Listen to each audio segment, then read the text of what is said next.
दूर से ही चमकता है। सर इसको यहाँ नहीं रख सकती, फंसने का डर रहेगा बार बार। ठीक है,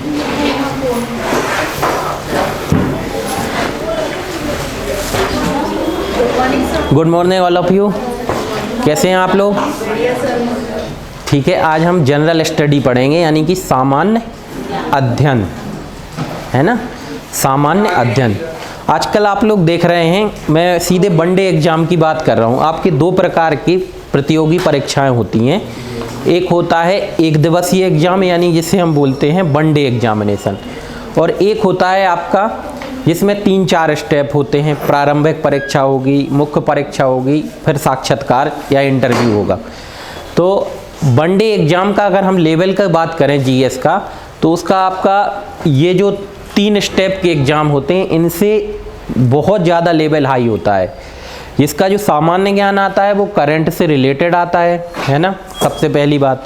दूसरी बात, डिस्क्रिप्टिव और इन्फॉर्मेटिव इन्फॉर्मेशन पूछते हैं। इन्फॉर्मेटिव मतलब ऐसे प्रश्न पूछते हैं जिनके लिए बहुत ज़्यादा नॉलेज, और जिन प्रश्नों से बहुत ज़्यादा नॉलेज आता है। जैसे कि आप लोगों की हम बात करें तो प्रश्न पूछा जाता है कि ये संविधान संशोधन किया गया, ये संविधान संशोधन करने के बाद कहाँ कहाँ संविधान संशोधन किया गया, कौन कौन से आर्टिकल में संविधान संशोधन किया गया, इस प्रकार से प्रश्न आते हैं। तो अब आप लोगों को जीएस कोई ऐसे नहीं पढ़नी है कि कोई भी एक किताब उठाई आपने और बस उसको याद कर लिया आर्टिकल का। अब आपको डिस्क्रिप्टिव पढ़ना है ना। इसीलिए हर सब्जेक्ट को आपको बड़े ही इंटरेस्ट से पढ़ना है। जब आप में इंटरेस्ट आएगा तभी आपसे सब्जेक्ट में आपकी कमांड अच्छी होगी, है ना।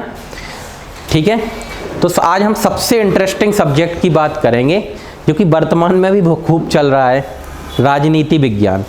राजनीति विज्ञान भी 2 प्रकार की होती है, एक बोलते हैं हम राजनीति विज्ञान और एक को बोला जाता है संविधान या कॉन्स्टिट्यूशन। समझ आ रही बात? yes, sir। अच्छा, कोई बताएगा कि राजनीति विज्ञान और संविधान में क्या अंतर होता है?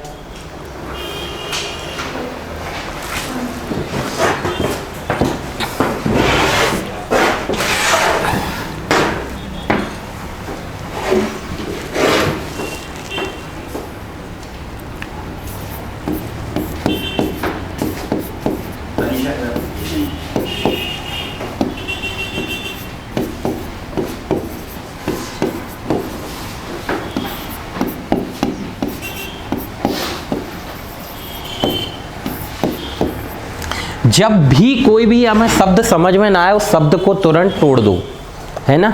यहाँ मैंने उपयोग किया है राजनीति विज्ञान। ठीक है, तो राजनीति का वह क्षेत्र जिसमें वैज्ञानिक अनुसरण किया जाता हो उसको हम बोलते हैं राजनीतिक विज्ञान। अनुसरण मतलब जैसे हम नहीं करते, उपयोग नहीं करते श्रीधराचार्य का फॉर्मूला, 2 चर वाले समीकरण आए तो कोई एक फार्मूला का उपयोग कर लिया। वैसे ही जब हमें राजनीति करनी है तो पुराने जो अच्छे अच्छे राजनीतिज्ञ हुए हैं, जैसे हम नाम लेते हैं किसका, कौटिल्य का।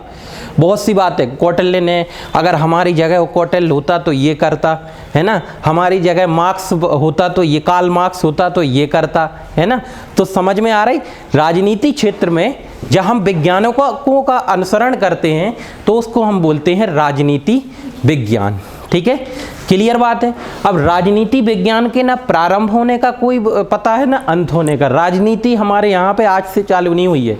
आपको पता होगा पहले, सबसे पहले हुआ करता था पाषाण काल हुआ करता था, पत्थरों का युग बोला जाता, पढ़ा होगा आप लोगों ने।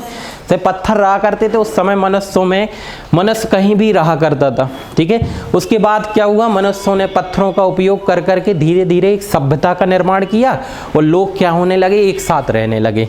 अब एक साथ रहने लगे तो साथ में रहेंगे तो सबसे पहली बात आती संसाधन। संसाधन जानते हो ना, मान लो एक नदी से पानी आ रहा है, 3 लोग लड़ने लगे, पहले मैं नहाऊंगा, पहले मैं नहाऊंगा, पहले मैं नहाऊंगा।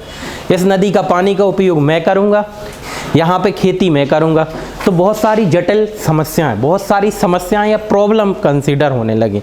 तो वहाँ पे रहने वाले लोगों ने सोचा कि चलो हम क्या करते हैं, अपने गाँव में से किसी एक व्यक्ति को मुखिया बना देते हैं, या बोलते हैं हम सरपंच बना देते। अब सरपंच नियम बना देगा और उसी प्रकार से हमारे यहाँ पे व्यवस्थाएं चलने लगेंगी। तो वहीं से शुरू हुआ गांव है ना। नगर के बाद धीरे धीरे जनपद बनने लगे। जब बहुत सारे गांव जोड़े तो जनपद, तो अब एक जनपद का प्रमुख होने लगा, वो सभी गांव पे क्या करने लगा, अपनी कंट्रोलिंग करने लगा। समझ आ रही बात। इसके बाद जनपद के बाद महाजनपद बने। महाजनपद के बाद बड़े बड़े राज्यों का निर्माण हुआ और उन्हीं में से एक राज्य आया, मौर्य काल आता है ना। मौर्य भी एक महाजनपद था, तो मगध महाजनपद में ही मौर्य वंश का उदय हुआ था। तो धीरे धीरे तो यहाँ पे थोड़ा राजनीति विज्ञान का और विस्तार हुआ और एक यहाँ पर इनके प्रधानमंत्री हुआ करते थे चाणक्य, जिन्हें कौटिल्य भी कहा जाता है, कैवल्य भी कहा जाता है। उन्होंने राज्य करने के लिए, किसी भी राज्य पे राज्य करने के लिए एक व्यवस्था बना दी और उस व्यवस्था की एक किताब लिख दी, जिसे बोला जाता है अर्थशास्त्र। कई बार प्रश्न आता है चाणक्य का अर्थशास्त्र किससे संबंधित है, तो अर्थव्यवस्था से संबंधित नहीं है। किससे संबंधित है कि किसी भी राजा को अपने राज्य पे किस प्रकार से शासन करना है। ठीक है, तो यहाँ से एक बात समझ में आई, क्या है राज्य व्यवस्था, क्या है पॉलिटिकल सिस्टम, क्या है किसी भी राज्य पर किस प्रकार से हमें शासन करना है, वो क्या है राज्य व्यवस्था। पहला पॉइंट हुआ क्लियर। और राज्य व्यवस्था चलाने के लिए कुछ वैज्ञानिक तत्वों का अनुसरण करना ही क्या है, राजनीति विज्ञान।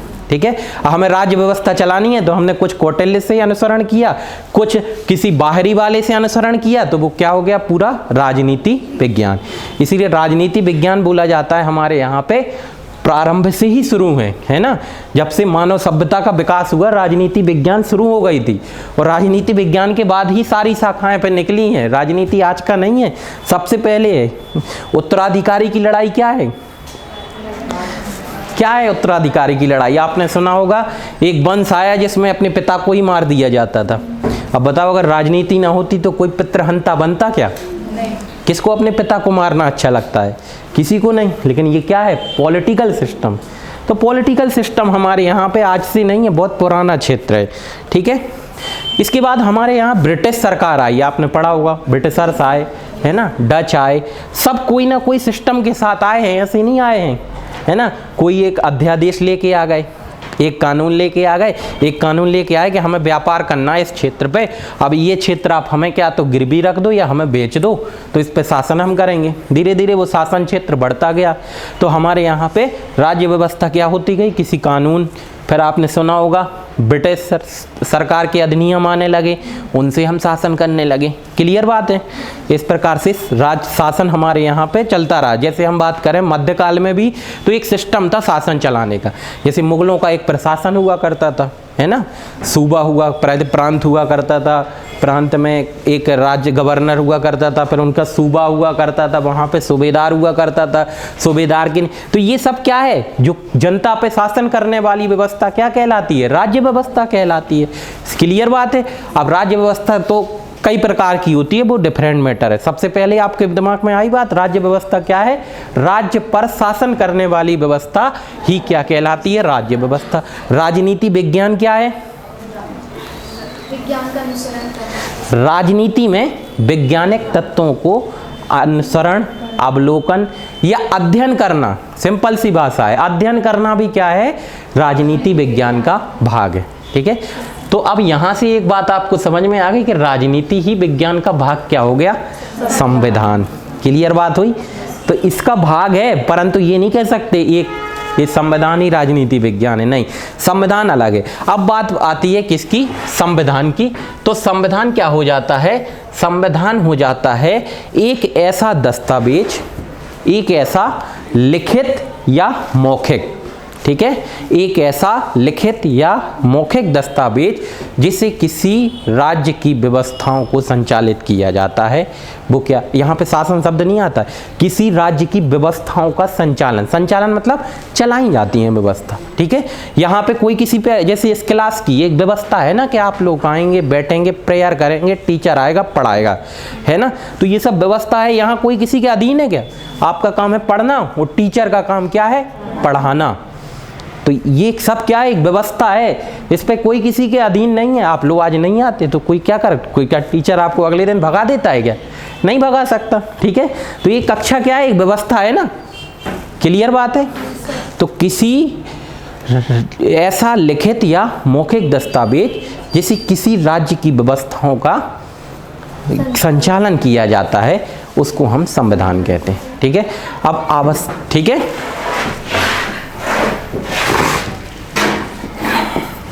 तो संविधान क्या हो गया? एक ऐसा लिखित व मौखिक दस्तावेज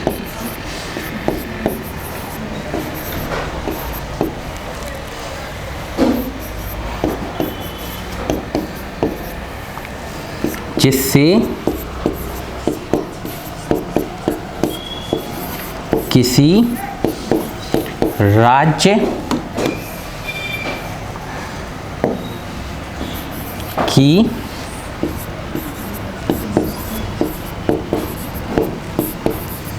व्यवस्थाओं का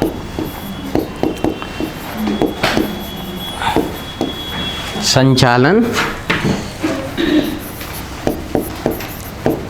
किया, यहाँ भी लिख सकते हैं।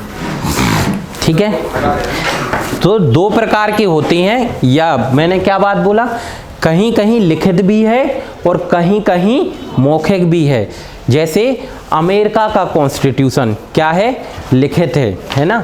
और अगर हम बात करें ब्रिटेन का कॉन्स्टिट्यूशन, तो ब्रिटेन का कैसा कॉन्स्टिट्यूशन है? मौखिक है ना।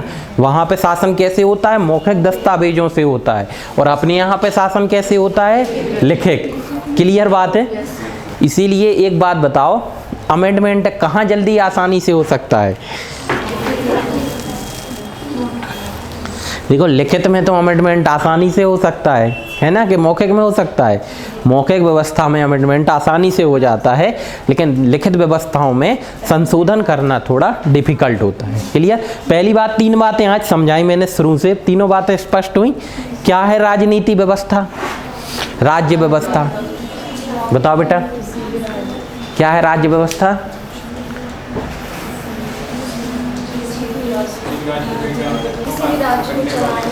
हाँ बिल्कुल, राजनीति में जब विज्ञान का अनुसरण किया तो बन गई राजनीति विज्ञान। ठीक है, राज्य व्यवस्था क्या है? राज्य को चलाने वाली व्यवस्था है ना। और संविधान क्या है? एक दस्तावेज है जिससे किसी के राज्य का व्यवस्थाओं का संचालन किया जाता है। ठीक है, हमें संविधान की आवश्यकता क्यों पड़ी? सबसे पहला प्रश्न आता है ना, क्यों हमने संविधान बनाया, है ना। तो ठीक है, संविधान की आवश्यकता की अगर हम बात करें तो आवश्यकता की बात ये हो जाती है कि हमारे यहाँ पे पहले शासन कैसा रहा? राजतंत्र रहा, है ना। प्राचीन काल में क्या था? राजा, एक राजा होता था, बाकी सब प्रजा होती थी। राजा को अधिकार होते थे, लेकिन प्रजा के उतने ज़्यादा अधिकार नहीं होते थे। यहाँ तक कि मौलिक अधिकार भी, फंडामेंटल राइट भी प्रजा को नहीं दिए जाते थे। अब हम क्या कर रहे थे? देश की आज़ादी की तरफ बढ़ रहे थे। क्या हो रहा था? देश की आज़ादी की तरह, हमें आज़ाद कराना था देश को। लेकिन आज़ाद भारत कैसा होना चाहिए? तो एक सपना क्या है? आज़ाद भारत का सपना देखना ही एक संविधान है, जिसने आज़ादी के लिए लड़ाई लड़ी। और साथ साथ आज़ादी के बाद भी क्या हमारे यहाँ वैसे ही सिस्टम होगा कि एक राजा होगा, बाकी सब प्रजा होगी, है ना। तो इन सब व्यवस्थाओं से हटकर एक नई व्यवस्था का जन्म लेना जरूरी था। इसलिए सबसे पहले एक तिलक हुआ करते थे, आप लोगों ने सुना होगा, बाल गंगाधर तिलक, है ना, जिन पे अभी हाल ही में पीएससी ने प्रश्न पूछा है। शिवाजी उत्सव किसने, गणेश उत्सव किसने प्रारंभ किया था? बाल गंगाधर तिलक ने, है ना। क्लियर बात है ना। तो यहाँ से क्या होने लगी? तिलक जी ने बोला एक स्वराज्य प्रस्ताव, प्रस्ताव मतलब बिल होता है ना। तो एक वो प्रपोजल ले आए जिसको बोला जाता है स्वराज्य प्रस्ताव। और उस स्वराज्य प्रस्ताव में उन्होंने सबसे पहले मांग की थी कि भारत में क्या होना चाहिए? एक संविधान होना चाहिए, है ना। इसके बाद कई जो आपके राष्ट्रीय आंदोलनकर्ता है ना हुए, जिन्होंने क्या किया? संविधान की मांग करते रहे। ठीक है, कई बार आधिकारिक मांग हुई और अंततः एक मिशन आया, कैबिनेट मिशन। कैबिनेट मिशन ने क्या बोला कि हम भारत को आज़ाद भी करेंगे, क्योंकि जिस प्रकार पृथ्वी के हर मनुष्य को आज़ादी का अधिकार है, वैसे ही प्रत्येक भारतीयों को भी क्या है? स्वतंत्रता का अधिकार है ना। ये भी तब हुआ था जब एक शासन था चर्चिल का। चर्चिल क्या हुआ? चुनाव हार गया द्वितीय विश्व युद्ध के बाद, है ना। क्योंकि कहीं ना कहीं जिम्मेदारी चर्चिल की भी थी द्वितीय विश्व युद्ध में।